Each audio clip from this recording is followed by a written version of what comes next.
The massive Varaxian vessel emerged from hyperspace at the edge of Earth's solar system, its obsidian hull absorbing, rather than reflecting light. The ship was truly enormous, stretching over 3 kilometers in length with a design unlike anything humans had ever built. Its surface featured no visible windows or external equipment, just smooth, perfect darkness that seemed to swallow nearby starlight. Commander Taeyong stood on the bridge, his silver uniform gleaming under the dim lights. He was tall even for a Varaxian, with pale blue skin that contrasted sharply with his dark eyes. Around him, bridge officers worked at their stations, monitoring the approach to the third planet in this unremarkable system. "Primitive system," he remarked, studying the holographic display floating before him. "Their technology is centuries behind ours." The hologram showed Earth and its moon, along with thousands of tiny dots representing the orbital debris, satellites, and space stations humans had placed around their world. To Taeyong, it looked like the technological equivalent of a child's first attempts at building. Lieutenant Juwu approached with a data tablet. She was younger than most bridge officers, but her tactical brilliance had earned her a place in this historic mission. "Sir, we're detecting radio signals. They've spotted us." "Good." Taeyong smiled, his teeth perfectly white against his blue skin. "Let them tremble before the might of our indestructible warship." Taeyong turned to face the massive viewscreen that dominated the forward wall of the bridge. The image zoomed in on the blue-green planet that was their destination. The Varaxian Empire had conquered 12 star systems in the past decade alone. This would be the 13th, a number considered highly favorable in their culture. "Are the humans attempting communication?" he asked. "Yes, Commander," another officer replied. "They're broadcasting welcome messages in several formats. Quite primitive encoding." Taeyong laughed softly. "They think we've come in peace. How charming." The ship's second-in-command, Sub-Commander Yuno, stepped forward. "Sir, should we respond to their signals?" "Not yet," Taeyong said. "Let them wonder. Let their fear build. We will address them when we're in orbit." Yunho nodded. "And the defense systems we detected, they appear to have orbital weapons platforms." "Toys," Taeyong dismissed with a wave of his hand. "Our hull has withstood the fury of a collapsing star. Their weapons will do nothing but entertain us." The bridge crew smiled at this. Their ship, the glory of Varaxia, was the pride of the Empire. Its hull was made of a material called nexosteel, created through a process that involved compressing matter at the heart of an artificial black hole. Nothing in known space could damage it. This fact was central to Varaxian military strategy. They didn't need to hide or maneuver. They simply arrived and overwhelmed. "Set course for Earth orbit," Taeyong commanded. "Standard approach pattern. Let's give them a good look at us." On Earth, Dr. Hyunwoo Kim stared at his monitor in disbelief. The young astronomer had been tracking near-Earth objects when his equipment detected something impossible, a massive object that had simply appeared near Jupiter's orbit. At first, he thought his systems were malfunctioning. "That can't be right," he muttered, adjusting settings and recalibrating his instruments. But the readings remained the same. Something huge was out there, and it was moving toward Earth at incredible speed. Hyunwoo grabbed his phone and called his supervisor, but received no answer. After a moment's hesitation, he called the emergency number he'd been given for potentially dangerous astronomical events. 20 minutes later, he found himself in a secure conference room at the Korea Aerospace Research Institute. Military personnel had arrived within minutes of his call, and now he was explaining his findings to General Sunmi Park, the head of Space Defense Command. "General Park, you need to see this," Hyunwoo said, pointing to the large screen where he had projected his data. Something massive just appeared near Jupiter. The image showed a dark object against the stars, moving steadily toward Earth. General Park was a stern woman in her 50s who had spent decades preparing for a moment she hoped would never come. She frowned at the readings, her experienced eyes quickly assessing the situation. "How big is it?" she asked. Based on radar returns, approximately 3 kilometers long. Hanwu replied. And it's not natural. Its course has changed twice since I'd first spotted it. It's adjusting its trajectory. General Park turned to her aide. Get me the president. Now. As the aide hurried away, General Park studied the screen more closely. How long until it reaches Earth? At its current speed, less than 6 hours, Hyunwoo said. It's moving faster than anything I've ever seen. The general's phone buzzed. She answered, listened briefly, then turned to the others in the room. All major observatories have confirmed the object. The Americans, Russians, and Chinese have all detected it too. International Space Station astronauts report visual confirmation. A communications officer interrupted. General, we're receiving reports that regular citizens with telescopes are starting to spot it. It's all over social media already. General Park nodded grimly. No way to keep this quiet, then. Within the hour, emergency meetings were taking place in capitals across the world. Military forces were placed on high alert, and space agencies redirected every available telescope toward the approaching object.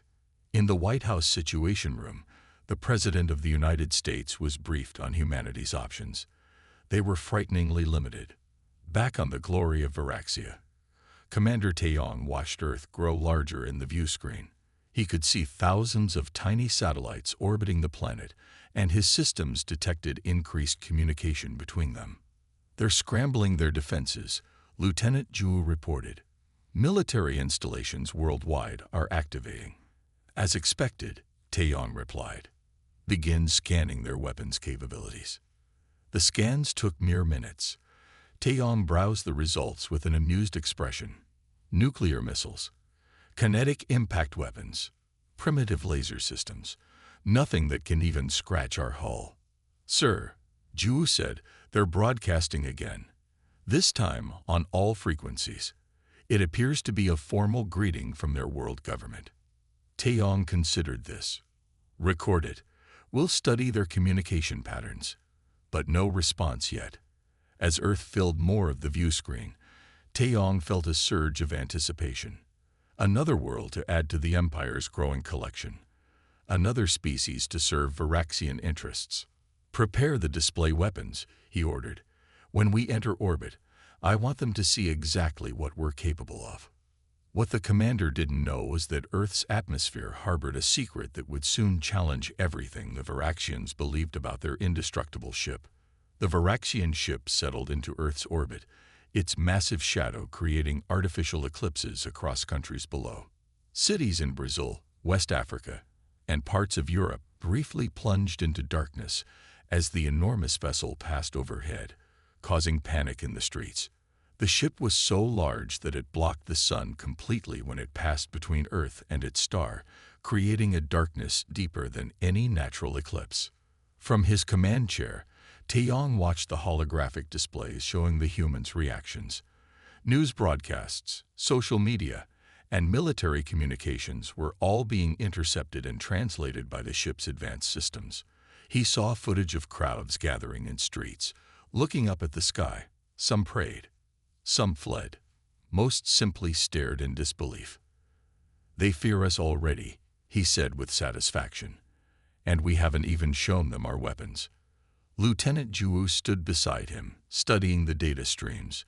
Their military forces are mobilizing. Commander. Missile silos opening. Fighter aircraft launching. Space-based weapons platforms activating. Taeyong laughed. Let them try their best. It will make the demonstration more effective. He stood and straightened his silver uniform. Prepare the broadcast. I want to address the humans directly. Across Earth, regular television and radio broadcasts were suddenly interrupted. Screens everywhere showed the blue-skinned alien commander, his dark eyes looking directly into cameras that weren't there. Humans of Earth. Taeyong broadcast, his voice automatically translated into all major Earth languages. Your planet now belongs to the Varaxian Empire. Our warship has survived supernovas and black hole perimeters. Your weapons are meaningless against us. He paused, allowing his words to sink in. To demonstrate our power, We will now neutralize your primitive orbital defenses. Consider this a warning. Resistance will lead to unnecessary destruction." The broadcast ended, leaving billions of humans in stunned silence. True to his word, Taeyong ordered a demonstration. The Varaxian ship emitted a series of energy pulses that disabled military satellites in seconds. These were not destroyed, merely rendered useless. But the message was clear. "Now they understand," Taeyong said to his officers. "The humans must accept that they cannot fight us." In Seoul's military command center, General Sunmi Park watched as their satellite networks went dark. Around her, military personnel worked frantically to restore communications, but it was useless. The alien technology was too advanced. "Status report," she demanded. "We've lost 80% of our orbital assets," a colonel replied. The Americans and Chinese report similar losses. The Russians are completely blind. General Park turned to a different screen where Dr. Minho, who had been called in as a scientific advisor, was analyzing data from the few remaining observation platforms. Dr. Minho looked troubled. He was a physicist who specialized in materials science, recruited by the military for this unprecedented crisis. "General Park, the alien hull is showing unusual reactions where it contacts our upper atmosphere. Explain," she demanded, moving closer to his screen. Dr. Minho pointed to thermal imaging data coming from a high-altitude drone. "It's corroding. Slightly, but definitely corroding." "Corroding their ship?" General Park leaned in. "Are you certain?" "Yes," Dr. Minho said, adjusting the image to show a close-up of the alien vessel's underside. Where the ship dips into the upper atmosphere, there's a chemical reaction taking place. It's minimal, but definitely happening. General Park studied the images carefully. A faint blue discoloration was visible on the ship's otherwise perfect black hull. "What's causing it?" "I'm not sure yet," Dr. Minho admitted. "But it's something in our atmosphere that's reacting with their hull material. I need more data." The general nodded thoughtfully. "Get whatever you need. And keep this quiet for now." Aboard the Glory of Varaxia, Engineer Daehyun approached Taeyong on the bridge. Daehyun was the ship's chief engineer, responsible for maintaining the vessel's perfect condition. He rarely visited the bridge, preferring to stay in the engineering sections deep within the ship.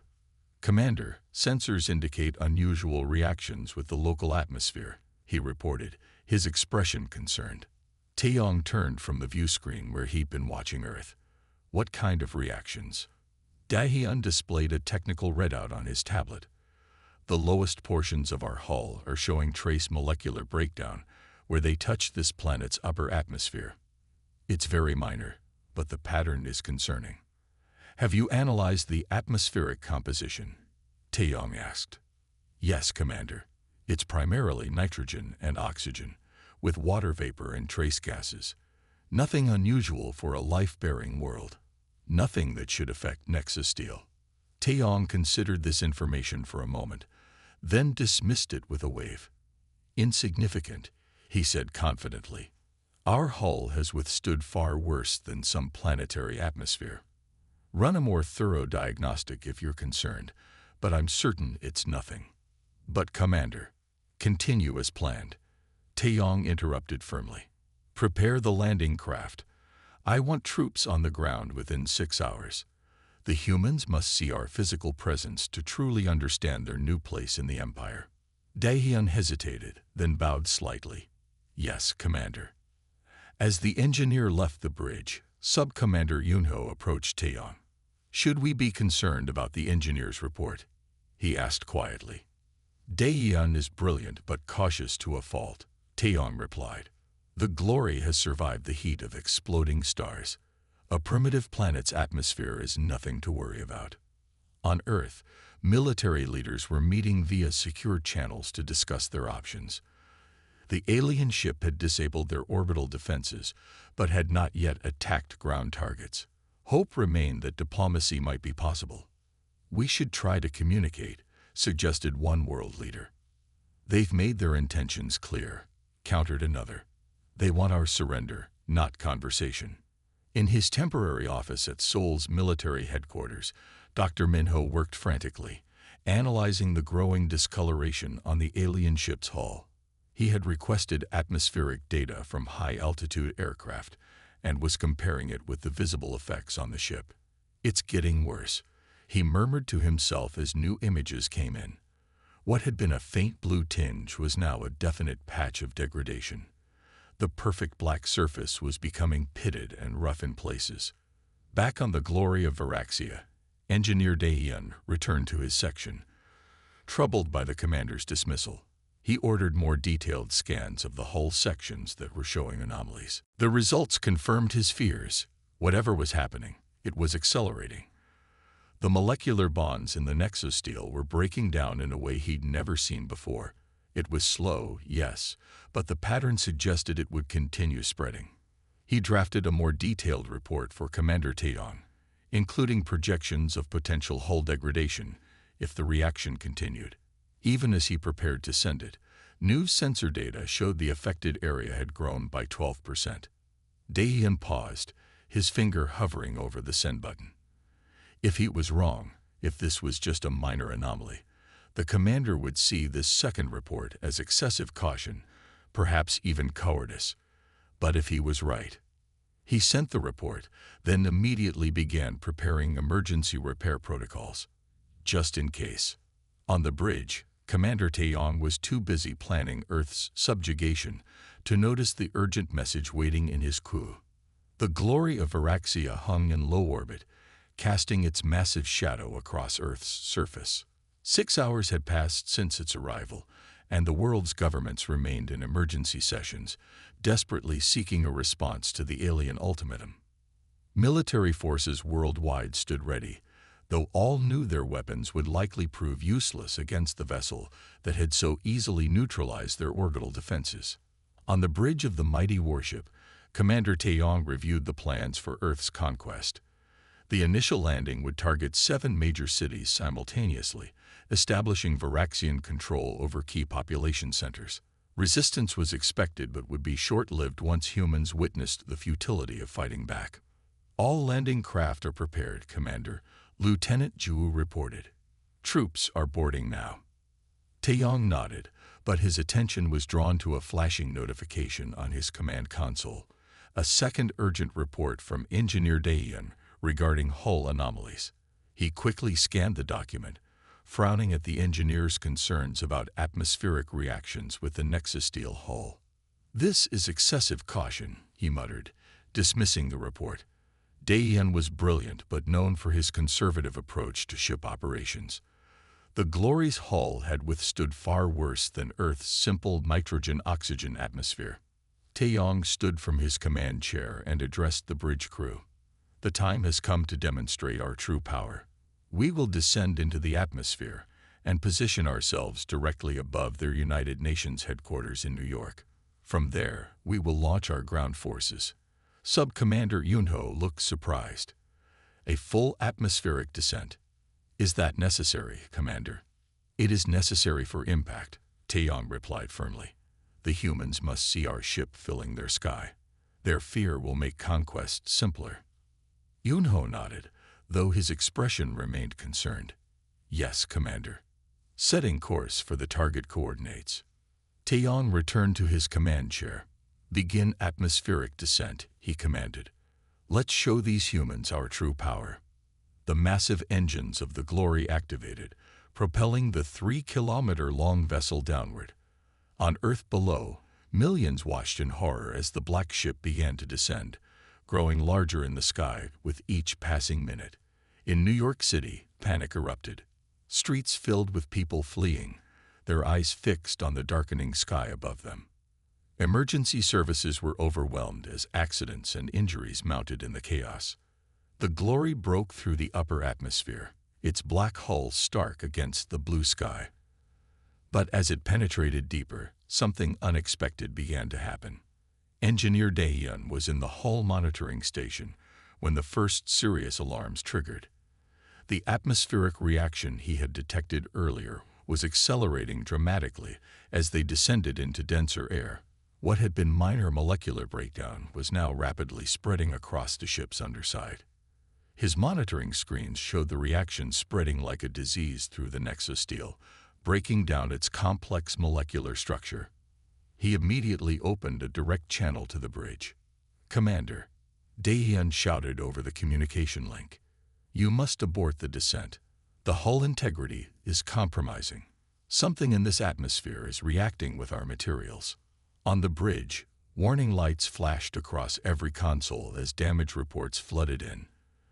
The perfect black hull was now visibly deteriorating, patches of blue-green corrosion spreading across its surface.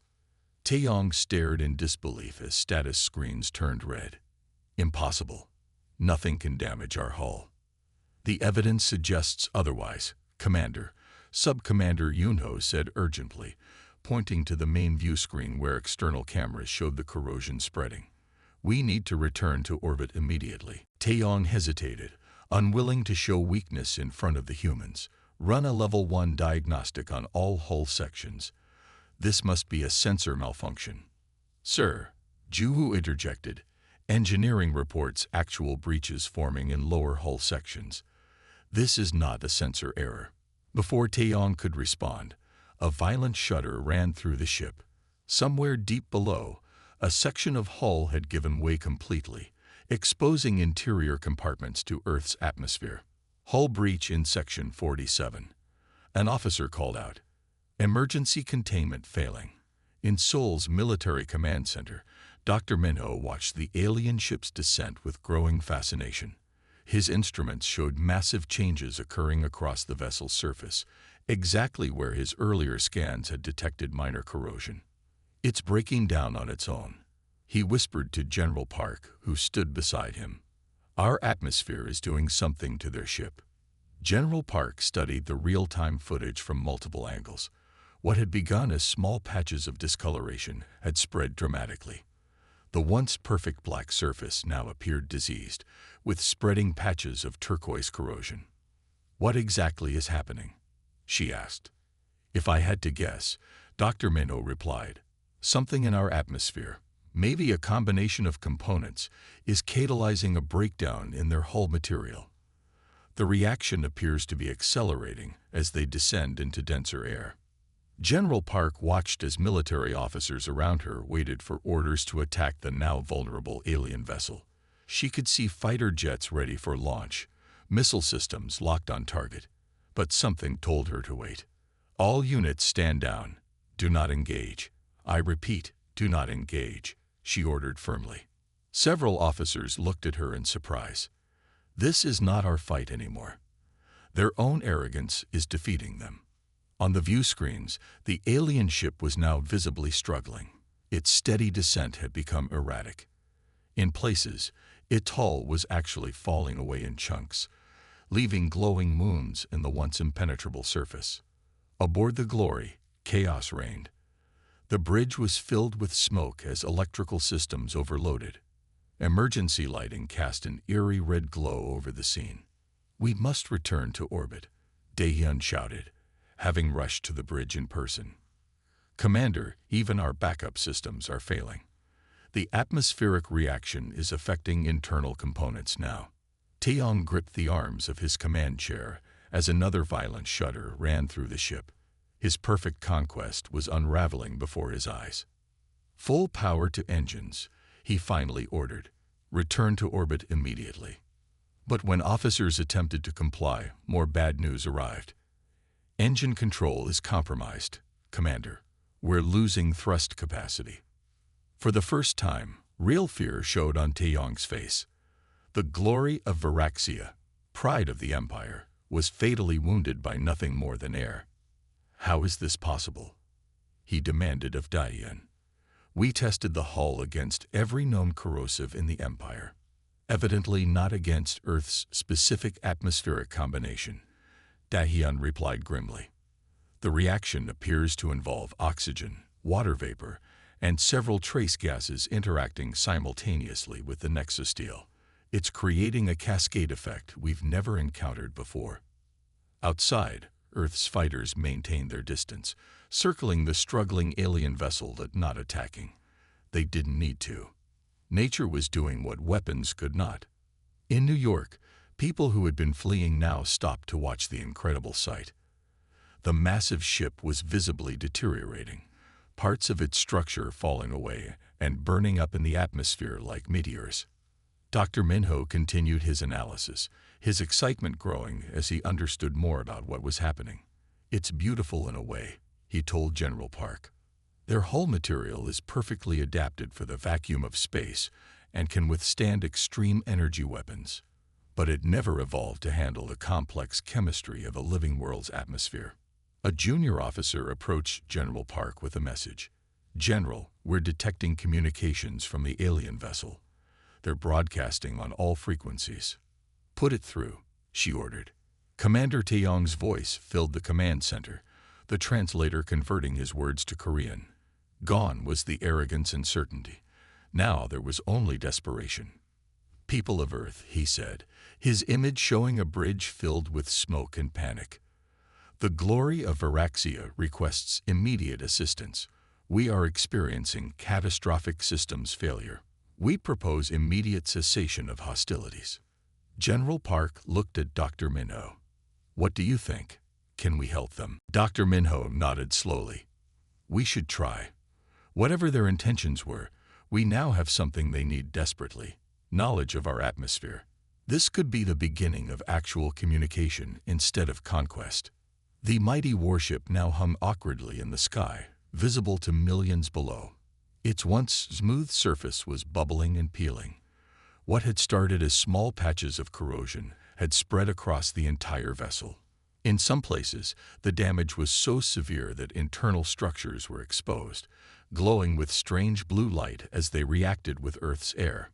News helicopters circled at a safe distance, broadcasting the alien ship's deterioration to a worldwide audience.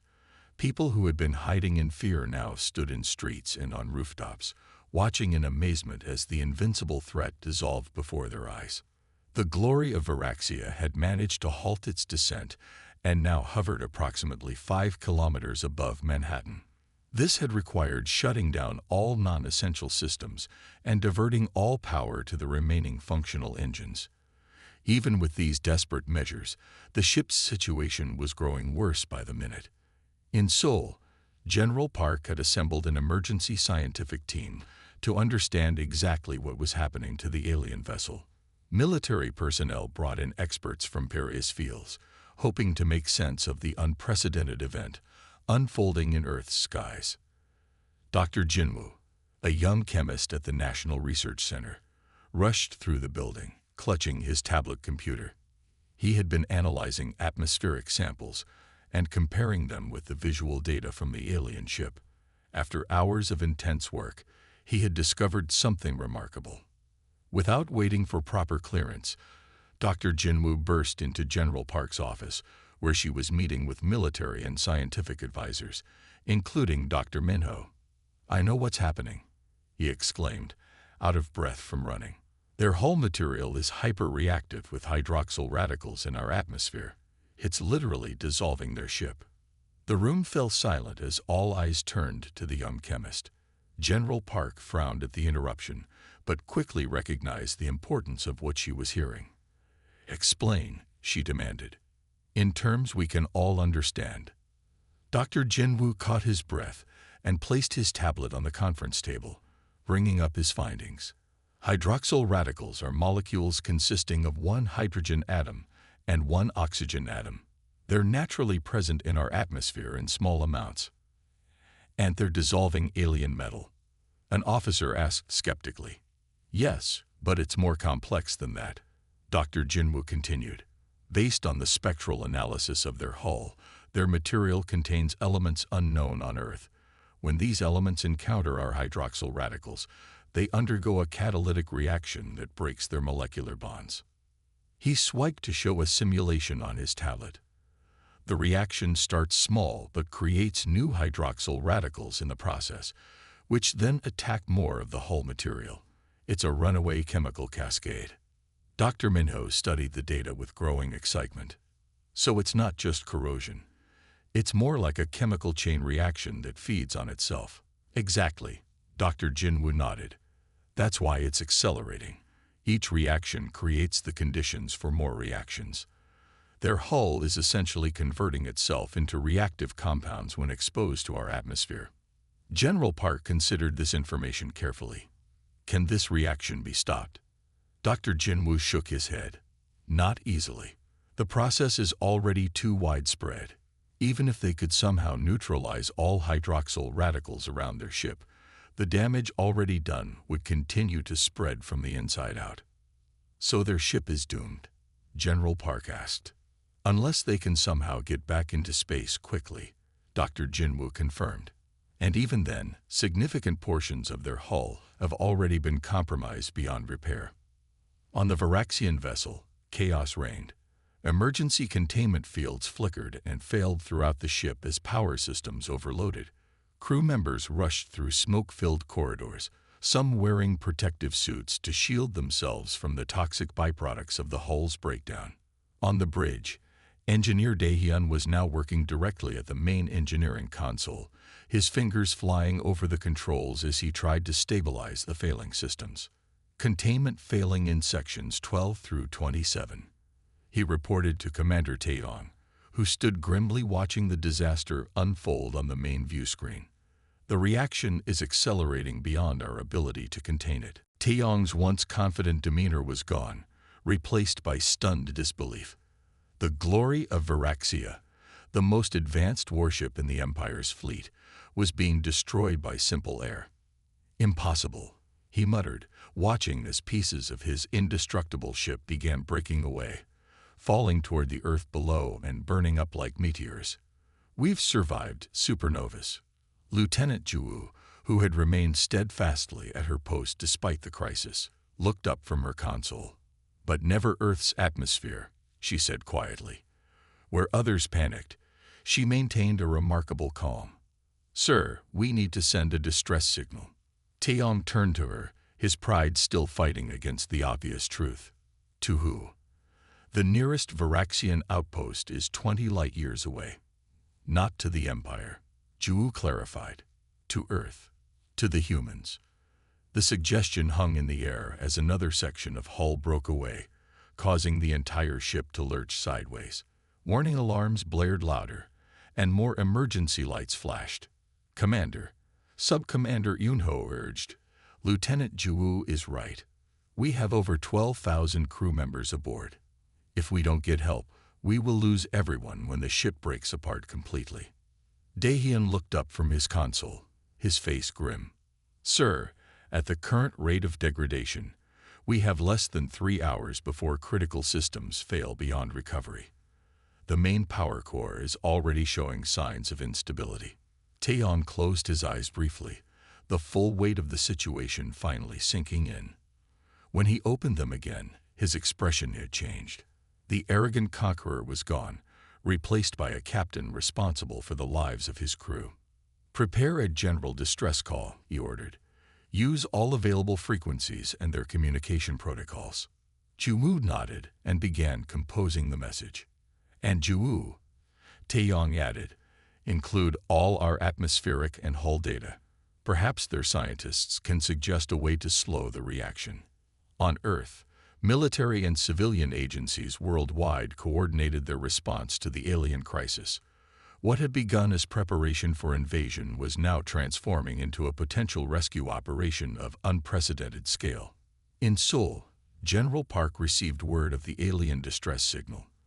They're asking for our help, the communications officer reported. They've included technical data about their ship and the damage. Forward everything to our scientific team, she ordered, then turned to Dr. Minho and Dr. Jinwoo. Can we help them? Dr. Jinwoo studied the incoming data on his tablet. Maybe. With their technical information, we might be able to develop a compound that could temporarily slow the reaction. It won't save their ship, but it might buy time for evacuation. Evacuation to where? General Park asked. We're talking about thousands of alien beings. That, Dr. Minho said, will require international cooperation like we've never seen before. But first, we need to stabilize their ship long enough to even make evacuation possible. As scientists worldwide began analyzing the Varaxian data, the ship continued to deteriorate in Earth's sky. What had arrived as an invincible conqueror was now at the mercy of the very planet it had come to subjugate. In the streets below, humans watched the spectacle with a mixture of fear, awe, and growing concern for the aliens aboard. The enemy that had threatened their world just hours ago now needed their help to survive. "This is Commander Taeyong of the Varaxian Empire. We request assistance." The words clearly pained him as they were broadcast across all Earth communication channels. The once proud commander's blue face appeared on screens worldwide, the bridge of his mighty vessel now filled with smoke and flashing emergency lights behind him. "Our ship is critically damaged by unknown atmospheric reactions. We have 12,000 crew members at risk." For a brief moment, the world held its breath. Hours earlier, this alien commander had demanded Earth's surrender. Now he was asking for help.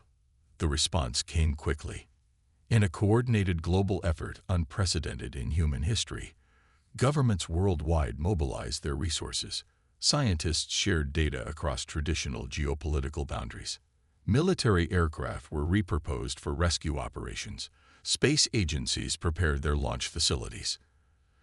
Dr. Jinwoo worked frantically in his lab, developing a chemical spray that could temporarily slow the degradation of the alien hull material. "It won't save their ship," he explained to General Park, "but it might buy us time to evacuate the crew." Production facilities around the world began manufacturing the formula within hours, following Dr. Jinwoo's specifications.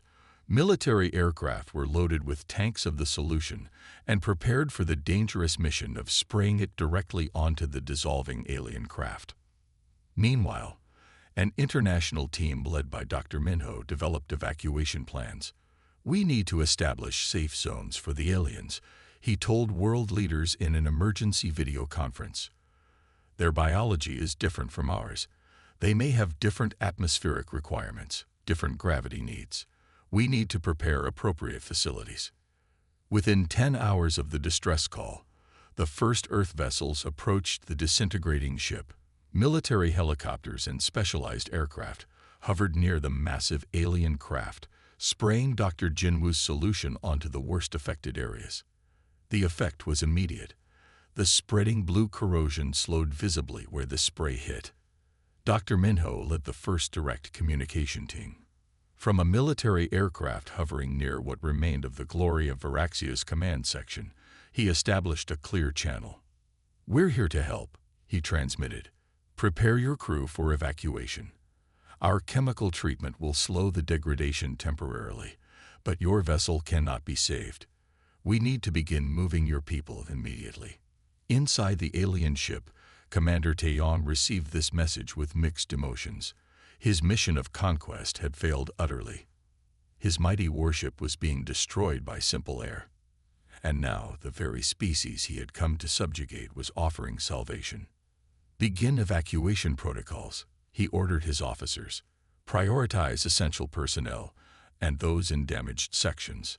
What followed was the largest rescue operation in human history. For 3 days straight, Earth aircraft and hastily modified spacecraft approached the dying alien vessel, taking aboard small groups of Varaxian crew members. The aliens were tall, blue-skinned beings who looked remarkably humanoid despite their coloration and slightly elongated features. Many were frightened, having never imagined being at the mercy of a primitive species. Others were simply grateful to escape their disintegrating ship. All were treated with care and respect by the human rescue teams. By the 4th day, the last Varaxians were evacuated. Just 6 hours later, the once mighty glory of Varaxia broke apart completely, its remains burning up in Earth's atmosphere like a spectacular meteor shower visible across much of the planet. The Varaxians were housed in specially prepared facilities around the world. Scientists and diplomats worked together to ensure their comfort while learning about their needs and culture. What had begun as an invasion had transformed into first contact of an entirely different sort. Communications with the Varaxian Empire were established using the aliens' technology. Much to Commander Taeyong's surprise, the Empire did not disown him for his failure. Instead, they opened diplomatic channels with Earth, intrigued by the planet that had defeated their most advanced warship without firing a shot. 3 months later, Taeyong stood before the United Nations General Assembly. He wore a modified version of his silver uniform, adapted to be safe in Earth's atmosphere. Around him, representatives from every nation on Earth listened carefully. The Varaxian Empire acknowledges Earth as a sovereign planet, he stated formally, his words translated into dozens of human languages. Your atmosphere defeated what 1,000 battle fleets could not. In our arrogance, we failed to properly study your world before attempting conquest. He paused, the admission clearly difficult for him. We offer reparations for our actions and propose a treaty of peace and mutual non-interference between our civilizations. The assembly hall was silent as Dr. Jinwoo was invited to the podium. The young chemist had become something of a global celebrity in the months since his discovery. It wasn't our weapons that defeated them, he explained to the assembly, using simple terms so everyone could understand, but our chemistry. Their perfect material had never encountered Earth's unique atmospheric composition. He displayed a molecular model on the large screen behind him.